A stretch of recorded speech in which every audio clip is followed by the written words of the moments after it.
أهلا بكم يا شباب في فيديو جديد على القناة.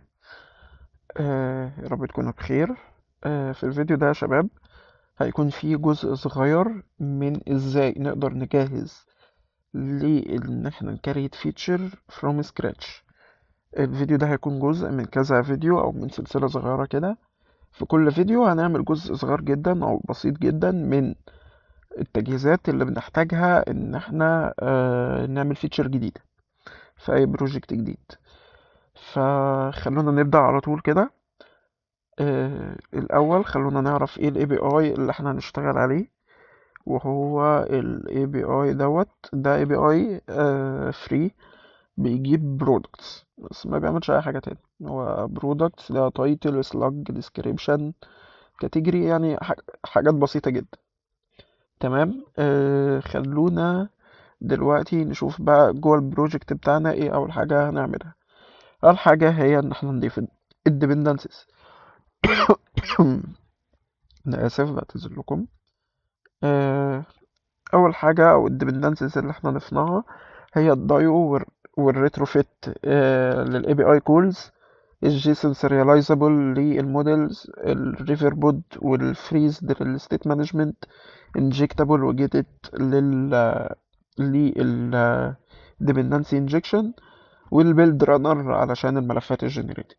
ده بكل بساطة الديبندنسز اللي احنا محتاجينها. اعمل لها سكرين شوت لو حابب، وانا في اخر السلسله هحاول اكون إن أنا برفع البروجكت على الجيت هاب. تمام. اول حاجه او اول فايل محتاجين نعمله وهو الدايو فاكتوري. الدايو فاكتوري ده عباره عن ايه؟ عباره عن الفايل اللي هيبقى مسؤول عن كل الاي بي اي كولز اللي احنا بنعملها. عايزين نعدل اي حاجه في الاي بي اي كولز اللي احنا بنعملها بنعدلها من خلاله. فخلونا نقفل الملفين دول. خلونا اول حاجه هنضيف دايركتوري، سوري، هنسميه كور، وجواه هنضيف دايركتوري تاني نسميه نتورك. حلو. جواه هنعمل الدايو فاكتوري بتاعنا. دايو فاكتوري، سوري. تمام، سوري يا شباب. خلونا نكريت الفايل دايو فاكتوري، وهنعمل هنا كلاس دايو فاكتوري. اول حاجة هنعملها فيه هي الليت دايو. تمام. هنحتاج نعمل import للدايو، سواء في مشكلة معايا في الامبورت بتاعها مش عارف ليه. فخلينا هنا نضيف الامبورت بتاع الدايو، وهنعمل هنا دايو provide. تمام. الميثود دي هتريتيرن الاوبجكت اللي احنا عملناه. تمام. اول حاجة محتاجين نبدأ نشوفها ونبدأ نعملها الهيدرز. الفاينل هيدرز دي بتبقى ماب. الماب دي هيبقى فيها كل الهيدرز اللي احنا بنستعملها، اللي هي زي ما كوديم مطلع لنا content type والاكسبت. تاني جزء وهي الاوبشنز او البيز اوبشنز بتاعتنا. البيز اوبشنز دي بتشمل ايه؟ بتشمل حاجات زي البيز يو ار ال اللي هو تمام. سوري، اللي هو بس هنشيل منه كلمة برودكتس دي. حاجات زي ان احنا نضيف الهيدرز اللي احنا لسه عاملينها، وحاجات زي ان احنا نضيف الكونكت تايم اوت اللي هو بيبقى عبارة عن duration. انا بحب اخليها دقيقتين، ان هو يفضل دقيقتين يعني يفصل بعد دقيقتين. تمام. واللي هي برضو نفس الدقيقتين اللي هنحطهم في الريسيف تايم اوت.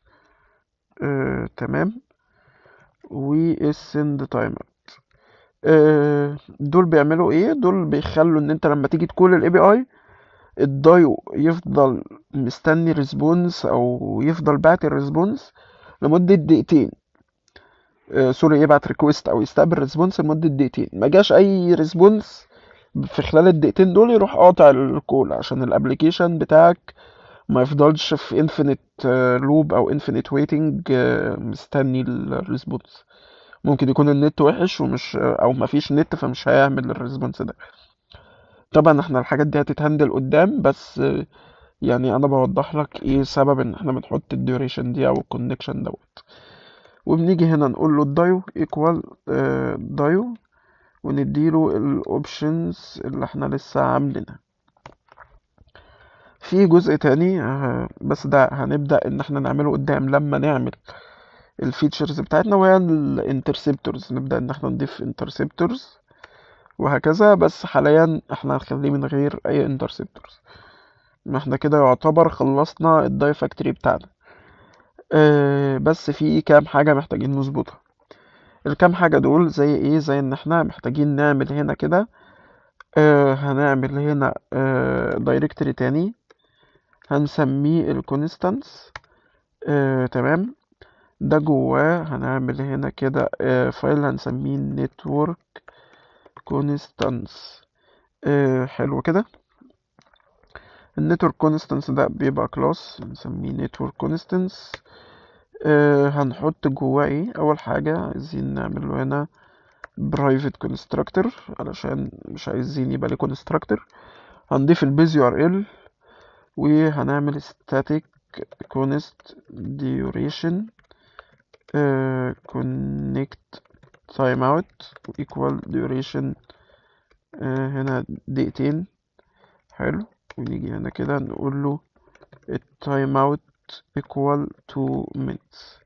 حلو. وهنكررهم تاني بس دي هتبقى الريسيف سوري الريسيف تايم اوت، وهنا ال send تايم اوت. تمام. هو انا كتبتها غلط معلش، كنت كاتبها صح الأول، ما علينا. وهنبدأ برضو نضيف الهيدرز بتاعتنا اللي هي هنا هتبقى static const string ال content type اللي هي هتبقى بتساوي هنا content type وال static const سوري انا كاتب string اس small string ال accept الهيدر بتاع ال accept. واخر حاجة ال static const string ال application json equal هنا application slash json. انا بس نعدل كلمة const اللي هنا دي. حلو. وكلمة static اللي هنا دي. حلو. ده كده الهيدرز بتاعتنا. ونيجي هنا في الداي فاكتوري نبدأ بقى ان احنا تمام يا شباب. معلش الريكوردنج قطع ورجعنا تاني. فاحنا شغالين هنا النتورك كونستانس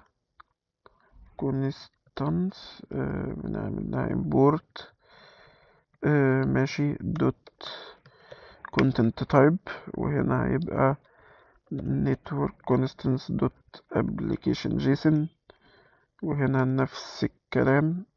ممكن نشيل السطر ده خالص ونعمل duplicate كده، نقول له هنا ال accept header، وهنا نقول له النتورك constants دوت base URL، وهنا نقول له النتورك constants دوت connect timeout. حلو كده.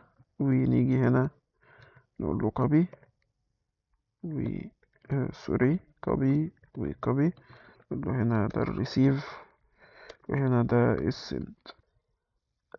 تمام. جزء كمان هنحتاج نعمله مثلا ان احنا جزئية زيادة نعملها، نضيف هنا كمان حاجة هنسميها ال API endpoints. حلو. نعمل كلاس نسميه API endpoints ونضيف فيه الاند بوينت بتاعة البرودكت. ممكن برضو ننقل البيز يو ار ال هنا بس مش لازم، يعني ممكن نسيبها عادي في الكونستنس، ونسيب هنا الاند بوينت بتاعة البرودكتس اللي احنا هنستعملها في الفيديو اللي جاي، اللي احنا هنعمل فيه بقى الكلاس بتاع السيرفيس. هيبقى كلاس واحد للابلكيشن كله، فيه كل الابستراكت ميثودز بتاعة كل الاند بوينتس بتاعة كل الفيتشرز. اشوفكم في الفيديو اللي جاي يا شباب على خير.